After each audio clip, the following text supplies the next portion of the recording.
Hi, my name's Julie Smith, and I'm going to do a quick little screencast to help some people who might be, I don't want to say Twitter phobic, but might not be really comfortable using Twitter and not aware of the amazing power that it has.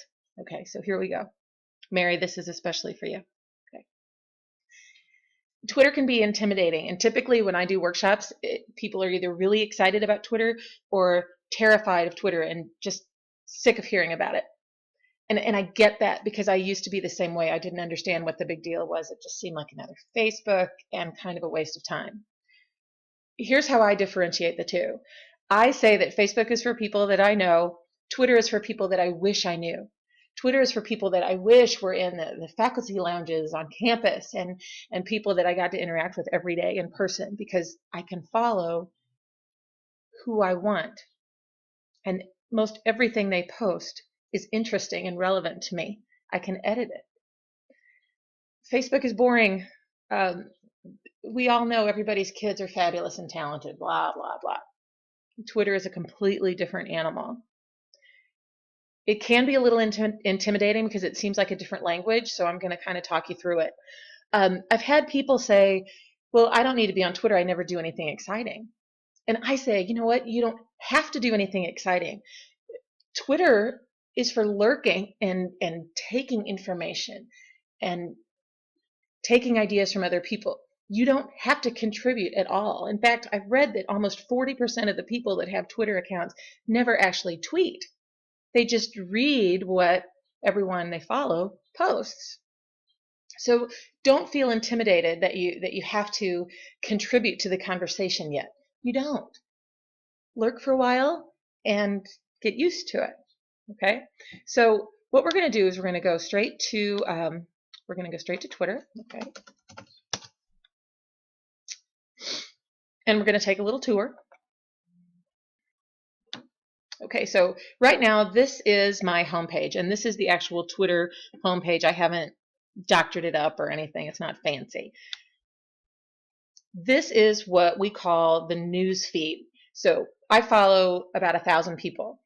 Anything that these 1,000 people post is going to show up here on this list, and it updates itself automatically. Okay, so I don't see every tweet that shows up in my newsfeed, and that's okay. It would be an unbelievable amount of pressure to feel like I had to read everything that anyone tweeted. Okay, so see that, look, it's already been updated. Here's a new one.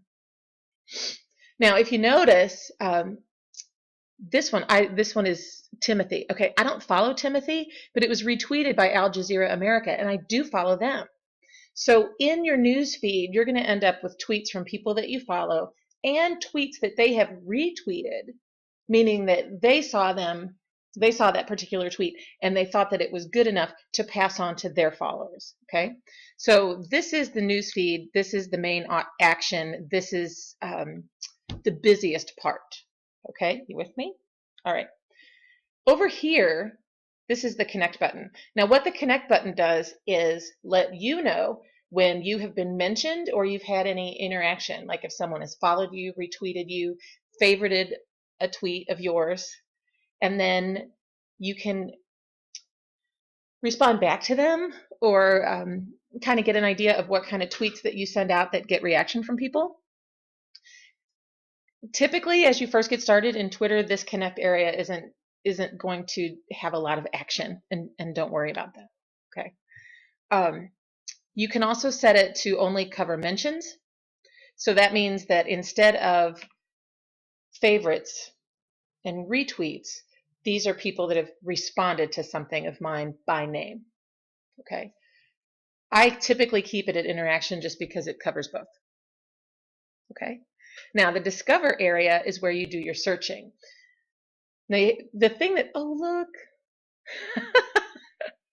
I mean, who wouldn't want to follow Cute Emergency? Seriously. I get cute puppy pictures all day long. I'm just saying. Okay, so if you go to the Discover section, you can search. Now, here are my saved searches. Obviously, since I'm really big into media literacy, I search media literacy hashtag a lot. Let me explain the hashtag.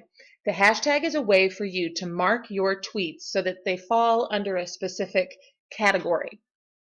And usually there's a hashtag for any news event going on, people, conventions, conferences, sporting events, the Oscars. Okay, they all have a certain hashtag that they use. The cool thing about hashtags is that you can find out what people are saying about a certain event or person without having to follow them. So, for example, here are all the tweets that have come up about media literacy. All right. Now, this is a great way for you to get started on Twitter, is to find a hashtag that interests you. Maybe it pertains to your field, and then follow whoever is tweeting about that hashtag. So this is how I got started. I searched media literacy, and anybody that was tweeting about media literacy, I followed, and then I followed who they followed, so that it gave me a good bank of media literacy people on Twitter. And it's been life-changing for me. Okay. Now, it's different when you use the @ sign. So say, for example, I use the @ sign and I want to find my sister. Oh, there she is.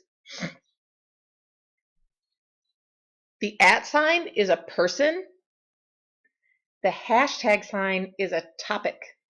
Okay. Now, this is my sister. She actually has 2 Twitter accounts. And you know what? Each email address, I believe, can have up to 6 Twitter accounts. She has 2 Twitter accounts because one is her professional Twitter account that she uses for teaching. It's this one. Okay, so she uses this one for her teaching tweets, and then she uses her personal Twitter account for baseball and political stuff. So she keeps them separate. I do not. Most of my tweets are professional anyway. I mean, well, professional related. I don't know how professional they are, but I just have one Twitter account. Some teachers have more than one for various reasons. Okay. If you want to search a person, you use the @ sign. If you want to search a topic, you use the hashtag. So for example, last night there was an ed tech chat. So here in this search, I'm going to end up with every tweet that was tweeted last night that had this tag in it. I don't follow these people, but I might be interested in what they're saying. So I go through and see if there's anything good. And you know what? Is there a lot of celebrity schlock on here? You betcha. In fact, I heard the Bachelor finale was last night. I wonder what happened. Hey, here's the beauty of it. I didn't even have to watch, and I can still find out what happened. Otherwise known as the decline of Western civilization. Okay, but there's all sorts of things on here, and it all depends on who you follow and what kind of searches you do. I've had teachers say to me, well, I'm not interested in what Kim Kardashian had for breakfast, or Twitter is boring. And I say, if Twitter is boring, you're following the wrong people. You're following the wrong people. There are brilliant grown-ups on Twitter that are sharing their ideas and passions. Who wouldn't want to be on that? Don't follow celebrities. Most of them don't know what they're talking about. And most of their tweets are sponsored anyway. Do you know that Kim Kardashian gets $15,000 every time she mentions a specific product in a tweet? Because she has 3 million followers that are sheep and will do whatever she says. I mean, it's pretty smart marketing, really. But don't think of that when you think of Twitter. Think of the professional development opportunities. And it can be intimidating.